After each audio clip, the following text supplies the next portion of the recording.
আজি আপোনালোকৰ লগত মই অন্য এটা খবৰ শ্বেয়াৰ কৰিম বিশেষকৈ আজি খবৰ হৈছে অপাৰিকিত শিক্ষক কৰ্মচাৰী সন্থাৰ এটা গুৰুত্বপূৰ্ণ দাবী তেখেতসকলে উত্থাপন কৰিছে যিহেতু অসমৰ মাননীয় শিক্ষামন্ত্ৰীগৰাকীয়ে এখন সংবাদ মেলত বা তেখেতসকলৰ এখন টিভি শ্বত সাক্ষাৎকাৰত তেখেতসকলে উল্লেখ কৰিছিলে যে আমাৰ অপাৰিকিত শিক্ষক কৰ্মচাৰীক এককালীন সাহায্য দিবৰ বাবে তেখেতসকলে চিন্তা চৰ্চা কৰিছে বুলি আৰু ইয়াকে প্ৰতিবাদ কৰি তেখেতসকলে এখন নিউজ পেপাৰত পাব্লিছ কৰিছে ইয়াত লিখিছে তেখেতসকলৰ বিষয়ববীয়াত ইয়াত লিখিছে অপাৰিকিত শিক্ষক কৰ্মচাৰী সন্থাৰ দাবী এককালীন সাহায্য নহয় চৰকাৰী শিক্ষকৰ মৰ্যাদাৰ দাবী যিহেতু আমাৰ সেইসকল শিক্ষক কৰ্মচাৰী তেখেতসকলৰ পৰা অসম চৰকাৰৰ পৰা বা শিক্ষা বিভাগৰ পৰা এককালীন সাহায্য বিচৰা নাই তেখেতসকলে বিচাৰিছে তেখেতসকলক চৰকাৰী শিক্ষক হিচাপে মৰ্যাদা প্ৰদান কৰিব লাগে অসম চৰকাৰে আৰু সেইখিনি খবৰ পাব্লিছ হৈছিলে 27 জুলাই তাৰিখে লিখিছে ৰাজ্যখনৰ বেঞ্চাৰ শিক্ষকসকলৰ দীৰ্ঘদিনীয়া সমস্যা সমাধানৰ ক্ষেত্ৰত কোনো আন্তৰিকতা নাই ৰাজ্য চৰকাৰৰ বেঞ্চাৰ শিক্ষা অনুষ্ঠানসমূহৰ লগতে সেইসমূহত কৰ্মৰত শিক্ষক কৰ্মচাৰীসকলক সম্পূৰ্ণ এলাগী কৰি ৰখা হৈছে আৰু বৰ্তমান বেঞ্চাৰ শিক্ষা অনুষ্ঠানত কৰ্মৰত শিক্ষক কৰ্মচাৰীসকলৰ শাসনাদৃষ্টি দলে ভোট বেংক বুলিও নাভাবে বৰ্তমান আঁচনি নিৰ্ভৰ বিজেপি চৰকাৰে বেঞ্চাৰ শিক্ষকৰ সমস্যাৰ আওকাণ কৰি আছে আৰু সেইদৰে অপেক্ষা বৰা মন্তব্য কৰিছে সদৌ অসম অপাৰিকিত শিক্ষক কৰ্মচাৰী সন্থাৰ সভাপতি হৰমোহন বৰাই আৰু দিছপুৰ প্ৰেছ ক্লাবত আজি এখন সংবাদমেল সংস্থাৰ সভাপতিগৰাকীয়ে কয় যে শিক্ষামন্ত্ৰী ডক্টৰ ৰণোজ পেগুৱে যোৱা 20 জুলাইত এটা ব্যক্তিগত টিভি চেনেলৰ জৰিয়তে বেঞ্চাৰ শিক্ষানুষ্ঠানসমূহৰ পাৰিকৰণৰ সমস্যাটো আগন্তুক এবছৰৰ ভিতৰতে সমাধান কৰিব বুলি কৰা মন্তব্য সংস্থাই আদৰি জনাইছে যদিও সমস্যা সমাধানৰ যি পৰিকল্পনা মন্ত্ৰীগৰাকীয়ে আগবঢ়াইছে এয়া অতি দুৰ্ভাগ্যজনক বেঞ্চাৰ শিক্ষক কৰ্মচাৰীসকলে 20-30 বছৰে বিনা বেতনে শিক্ষাদান কৰাৰ কথাটো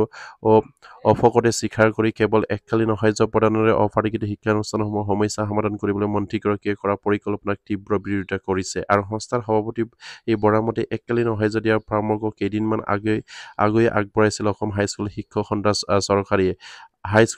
সন্থা চৰকাৰী আৰু ইয়াৰ আদৰি ৰাজ্য চৰকাৰে বেঞ্চাৰ শিক্ষানুষ্ঠানৰ বিনা বেতনে বছৰ ধৰি কৰ্মৰত শিক্ষকসকলক ত্যাগ আকৌ এবাৰ জনসমাসত সেয়া আৰু তাচ্ছিল্য কৰা বুলি সংস্থাৰ নেতৃত্বে ইয়াত উল্লেখ কৰিছে খুবেই এটা গুৰুত্বপূৰ্ণ বিষয় যিহেতু আমাৰ সেইসকল বেঞ্চাৰ শিক্ষক কৰ্মচাৰী আজি 20-25 বছৰে বিনা বেতনে শিক্ষকতা কৰাৰ পাছত তেখেতসকলক এককালীন সাহায্য দি তেখেতসকলৰ সমস্যাখিনি এতিয়া হাত সাৱটি দিব বিচাৰিলে নিশ্চয়কৈ সেইখিনি কেতিয়াও গ্ৰহণযোগ্য নহয় অসম চৰকাৰ তেখেতসকলৰ সমস্যাখিনি স্থায়ীভাৱে সমাধান কৰাৰ চিন্তা কৰিব লাগে তেখেতসকলৰ যিখিনি সমস্যা আছে তেখেতসকলক চৰকাৰীকৰণ কৰি তেখেতসকলক চৰকাৰী শিক্ষক হিচাপে তেখেতসকলে মৰ্যাদা প্ৰদান কৰিব লাগে আৰু সেয়া চিন্তা নকৰি অসম চৰকাৰৰ শিক্ষা বিভাগৰ শিক্ষামন্ত্ৰীগৰাকীয়ে তেখেতসকলৰ চিন্তা যদি এককালীন সাহায্য দিয়াত যদি চিন্তা কৰে তেনেহ'লে নিশ্চয়কৈ সেইখিনি অসমৰ জনগণৰ কাৰণে খুবেই এটা দুৰ্ভাগ্য বিষয় আৰু আমাৰ সেইসকল শিক্ষক কৰ্মচাৰীৰ কাৰণে খুবেই এটা দুৰ্ভাগ্য বিষয় বুলি মই ক'ব বিচাৰিম বিশেষকৈ তেখেতসকলে অসমৰ চৰকাৰী শিক্ষক হিচাপে মৰ্যাদা পাবৰ কাৰণে আজি 20-25 বছৰৰ পৰা তেখেতসকলে শিক্ষকতা কৰি আহিছে কিন্তু সেইসকল শিক্ষকক এককালীন সাহায্য প্ৰদান কৰি সেই সমস্যাখিনি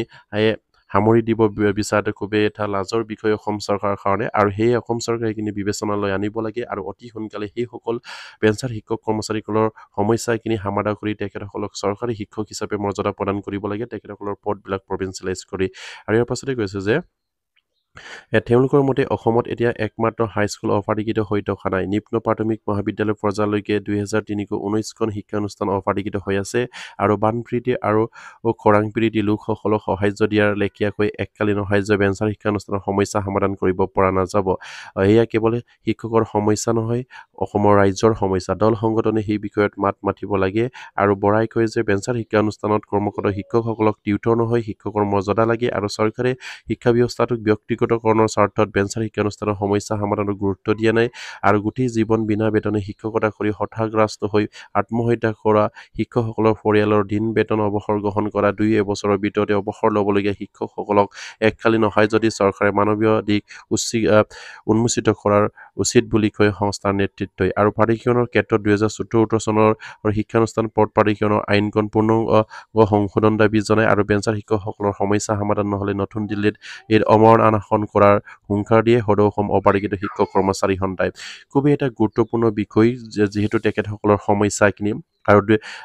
আমাৰ যিসকল বেঞ্চাৰ শিক্ষক কৰ্মচাৰী আছে তেখেতসকলৰ বিষয়ববীয়াই কোৱা মতে 2017 আৰু 18 চনৰ যিখিনি পাৰিকৰণ আইন সেইখিনি সংশোধন কৰি আমাৰ সেইসকল বেঞ্চাৰ শিক্ষা অনুষ্ঠানসমূহক পদ পাৰিকৰণ কৰিব লাগে আৰু যিসকল এতিয়ালৈকে অৱসৰ গ্ৰহণ কৰিলে যিসকল অৱসৰ গ্ৰহণ কৰিবলৈ হয়তো 6 মাহ এবছৰ আছে সেইসকল শিক্ষক কৰ্মচাৰীক এককালীন সাহায্য প্ৰদান কৰি বাকী আমাৰ যিসকল শিক্ষক কৰ্মচাৰী আছে তেখেতসকলক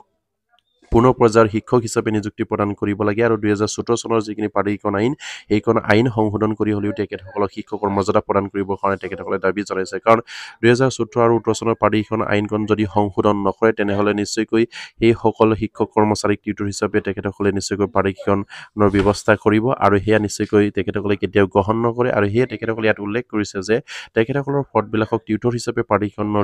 নকৰি তেখেতসকলক শিক্ষকৰ মৰ্যাদা প্ৰদান কৰি শিক্ষক হিচাপে তেখেতসকলক পদ প্ৰভিঞ্চিয়েলাইজ কৰিবৰ কাৰণে তেখেতসকলে দাবী জনাইছে